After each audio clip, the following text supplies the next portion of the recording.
अस्सलाम वालेकुम बच्चों आज हम सेकेंड ईयर इकनॉमिक्स का अगला लेक्चर स्टार्ट करते हैं। Lecture number 37। आज बच्चों 23 जुलाई सन 2020 तारीख है और हम स्टडी कर रहे थे नज़रिया मिक़दार ज़र। इसमें मैंने आपको तारुफ़ करवाया था कि इस नज़रिए की इब्तिदा 16वीं सदी में हुई, फिर जॉन लॉ और रिचर्ड कैटिलॉन ने इसकी वजाहत की। इसके बाद ज़र की मिक़दार से मुतल्लिक़ मशहूर नज़रिया प्रोफेसर बीडन ने 1880 में पेश किया, न्यू कॉम ने 1886 में से बेहतर शक्ल दी और फिर प्रोफेसर अर्विंग फ़िशर ने 1911 में से एक फार्मूले की शक्ल में पेश किया। फिर इसकी तारीफ़ हमने की जो प्रोफेसर टॉज़ेग ने की। अगर मिक़दार ज़र को ज़र की मिक़दार को दुगना कर दिया जाए तो अशिया की कीमतें भी दुगना हो जाएंगी।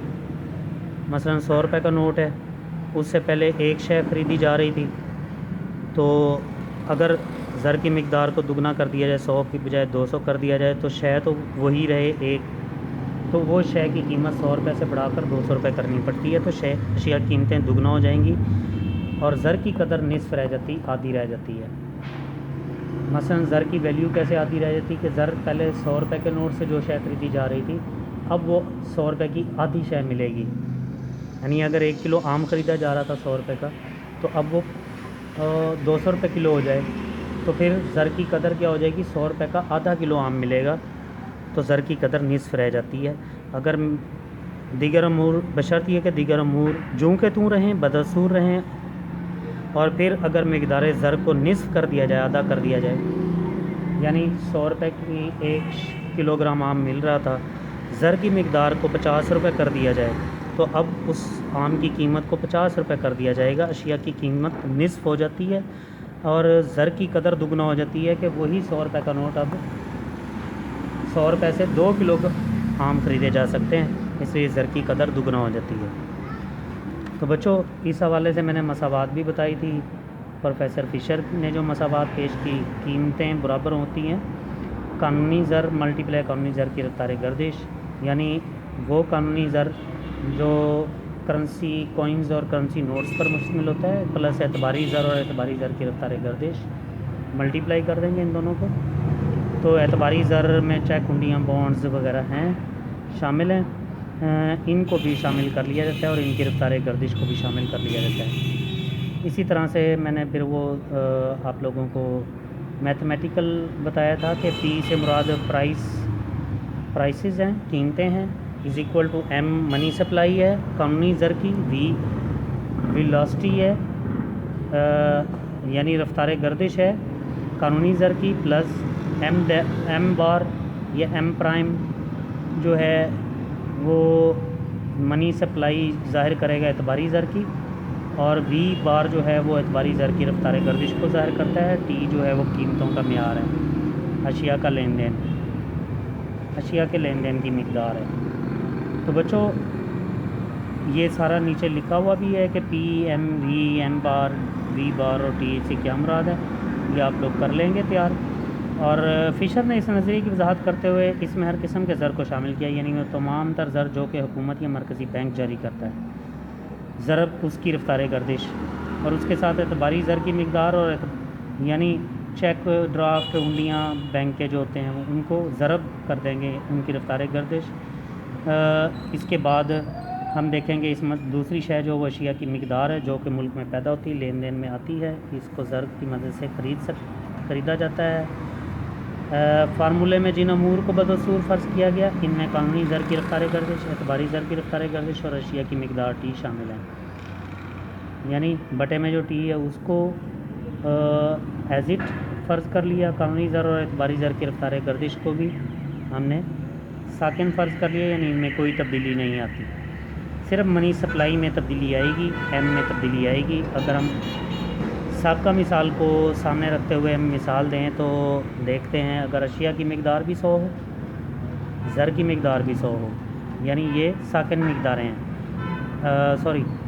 अशिया की मिक़दार 100 हो और ज़र की मिक़दार जो है ये तब्दील हो सकती है, ये भी 100 रुपये हो, ज़र की रफ़्तार गर्दिश 1 हो, तो देखें हम फार्मूले में पुट करते हैं और इसके अलावा जो है हम कीमत का म्यार देखते हैं कि क्या होगा। मनी सप्लाई 100 है, मल्टीप्लाई वेलोसिटी जो है रफ्तार गर्दिश ज़र की वो 1 है, डिवाइड बाई अशिया की मिकदार भी 100 है। अगर हम इसको हल करें तो 100 को 100 से कट कर दें तो इक्वल टू 1 आंसर आएगा, 1 रुपये की मिलेगी। अगर ज़र की मिकदार को दुगना कर दिया जाए, अगर मिकदार दूसरे नंबर पर आप देख रहे हैं कि अगर ज़र की मिकदार को दुगना कर दें यानी m यानी 100 से 200 हो जाए, जबकि ज़र की रफ्तार गर्दिश सेम रहे, अशिया की मिकदार भी वही रहे 100 और ज़र की रफ्तार गर्दिश एक ही रहे, तो फिर हम देखते हैं कि आंसर निकालें तो इक्वल टू 2 आ जाएगा, मतलब 2 हो जाएगी कीमत शय की, यानी मिकदार ज़र को दुगना कर दिया जाए तो अशिया की कीमत दुगना हो गई। अगर ज़र की मिकदार को 3 गुना कर दिया जाए, फार्मूला में पुट करें 300, तो फिर 3 गुना हो जाएगी, आंसर 3 आ रहा है।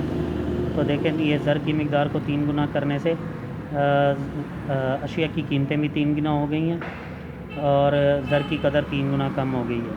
इसी तरह अगर ज़र की मिकदार को निस्फ़ कर दिया जाए, आधा कर दिया जाए, 100 की बजाय 50 कर दिया जाए मनी सप्लाई को, जबकि ज़र की रफ्तार गर्दिश एक ही रहे, अशिया की मिकदार भी 100 रहे, तो फिर 50 पैसे की एक शय मिलेगी, यानी अशिया की कीमतें निस्फ़ रह जाती हैं।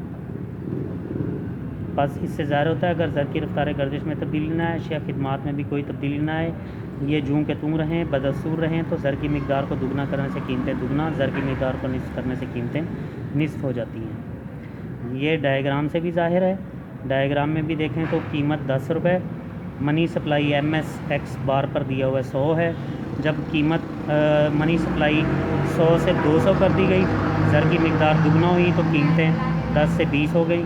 E और E1 2 पॉइंट इनको मिलाएं तो हमारे पास ये एक लाइन बनेगी, MS = MD, मनी सप्लाई और मनी डिमांड दोनों बराबर है। तो बच्चों आज का टॉपिक हमारा यहाँ पे ख़त्म होता है, नज़रिया मिकदार ज़र के मफ़रूज़ात और उसका तनकीदी जायज़ा हम फिर छुट्टियों के बाद करेंगे। अभी आपके 24 कल से जो है वो मंथली टेस्ट स्टार्ट हो रहे हैं और फिर ईद की छुट्टियाँ और ईद की छुट्टियों के बाद फिर हम इस सवाल को मज़ीद आगे स्टडी करेंगे।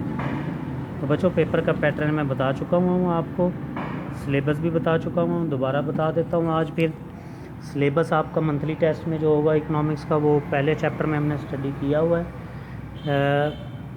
कौमी आमदनी की मुख्तलिफ़ तारीफ़ें, कौमी आमदनी के मुख्तलिफ़ तस्वुरात, ये शॉर्ट क्वेश्चंस के लिए तैयार कर लेंगे। लॉन्ग क्वेश्चन के लिए बच्चों आप लोगों ने कौमी आमदनी के पैमाइश के 3 तरीके तैयार करने हैं, पैदावार का मजमुआ बाज़ारी कीमत के लिहाज से, आमदनियों का मजमुआ आमलीन के मुआवज़ों के हिसाब से और कुल खर्च का तरीका। ये 3 तरीके कौमी आमदनी के पैमाइश के मुख्तलिफ़ तरीके कर लेंगे तैयार। ये लॉन्ग क्वेश्चन होगा 10 नंबर का। MCQs 5 नंबर का पेपर में होंगे, 5 नंबर मिलेंगे, 1 नंबर का 1 MCQ होगा। इसी तरह से शॉर्ट क्वेश्चन में आप लोगों को दूंगा 10 नंबर के शॉर्ट क्वेश्चन, 2 नंबर का 1 होगा, 10 नंबर के अटैम्प्ट करने हैं। टोटल आपको चॉइस में भी दूंगा, 3-4 चॉइस में भी मिल जाएंगे आपको शॉर्ट क्वेश्चन, तो 10 में से 10 नंबर गेन कर सकते हैं। 15 नंबर का ये पेपर हो गया। 10 नंबर का लॉन्ग क्वेश्चन होगा जो मैंने आपको बताया है, कौमी आमदनी के पैमाइश के मुख्तलिफ़ तरीके। 10 नंबर का ये शॉर्ट क्वेश्चन होगा, इसमें से 8 नंबर मिलेंगे, तो 23 नंबर 25 नंबर का टोटल पेपर होगा। 23 या 24 नंबर अगर आपने बहुत अच्छे तरीके से तैयार किया तो 9 नंबर तक भी मिल सकते हैं। तो बच्चों अच्छी तरह तैयारी करें और मंथली टेस्ट में जो है हाईएस्ट स्कोर गेन करने की कोशिश करें, क्योंकि ये दूसरा टेस्ट आई थिंक है, ये आप लोगों का पहला टेस्ट है और पहले टेस्ट के अंदर आप जो है वो मैक्सिमम मार्क्स गेन करने की कोशिश करें, क्योंकि इसका भी बड़ा इफ़ेक्ट होगा, आगे जो मंथली टेस्ट होंगे उन पर इफ़ेक्ट आएगा। अल्लाह हाफ़िज़, अस्सलाम वालेकुम।